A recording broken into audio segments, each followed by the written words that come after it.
Good morning, dear friends. Once again, I'm so glad to be here, and also I'm so happy to see the people and also the student. They're enjoying by learning different kinds of items, especially English, different kinds of item in this second part of our educational study. So at this time also, I like to give you one more structure that I am talking to. So this time we would like to see about the exclamatory sentence. এই সময় আমি দেখাতে চাই যে exclamatory sentence কে কিভাবে আমরা indirect speech করব।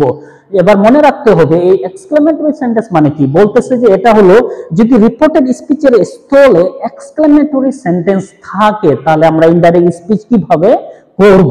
তো এখানে সূত্রগুলো অনেক সুন্দরভাবে দেওয়া হয়েছে, আপনারা একটু দেখুন এখানে সূত্র কিভাবে বলছে। এখানে বলছে যে যদি exclamatory sentence তাহলে প্রথমে আমাদেরকে কি করতে হচ্ছে যে রিপোর্টিং ভার্বের সাবজেক্ট লিখতে হচ্ছে। এখানে কি বলছে, he said what a beautiful flower it is.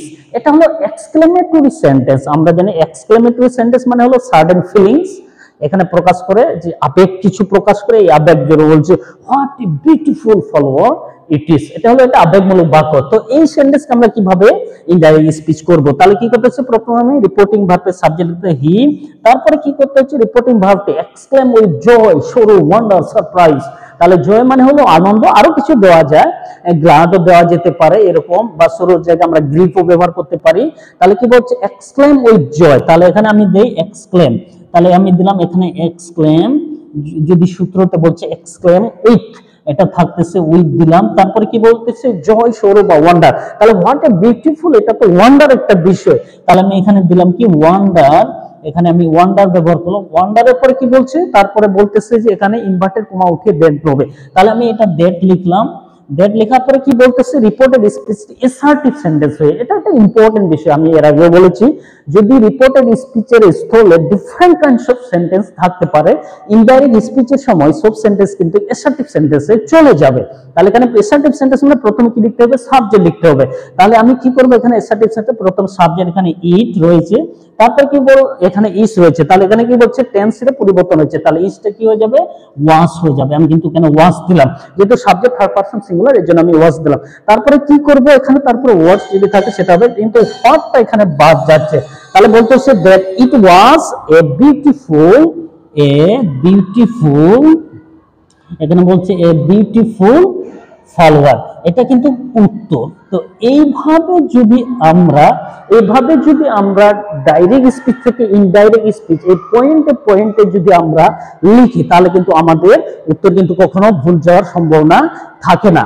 সেই জন্য আমাদেরকে মনে রাখতে হবে, প্রথমে যারা আমরা নতুন ভাবে শিখতেছি ন্যারেশন, প্রথম আমাদেরকে সূত্রগুলো অনেক সুন্দরভাবে কিন্তু দেখতে হবে, বা সূত্রগুলো ভালো করে আমাদেরকে আয়ত্ত করে নিতে হবে, বুঝতে হবে আসলে বিষয়টা এখানে কেমন হচ্ছে, কিভাবে পরিবর্তন হচ্ছে সেই বিষয়টা। যদি এভাবে দেখি তাহলে কিন্তু ন্যারেশন অনেক সহজভাবে আমরা কিন্তু উত্তর করতে পারবো। তো dear friends, so I want you to follow the structure first. It will help you, I think it will help you much, because for the beginner student it will be a turning point, how to make the right answer। এটা আমি আশা করব যে যদি যারা নতুন ভাবে শিখতেছেন তাদের জন্য এটা হেল্পফুল হবে বেশিরভাগ। তো উইল সি কন্টিনিউ, আমরা কন্টিনিউ দেখব। আমরা শেষ এক সেন্টেন্স ওয়াইজ আমরা শেষ করলাম, এরপরে আমরা পেশেন্ট নারেশনের কিছু নিয়মগুলো শিখবো, তারপরে আমরা কিন্তু পেশেন্ট নারেশনের প্র্যাকটিসগুলো আমি কিন্তু দেখাবো। So please follow and just follow my teaching, and also follow me, and also follow my page and YouTube, all things, and we'll learn together. That's what I'm thinking. So thank you so much.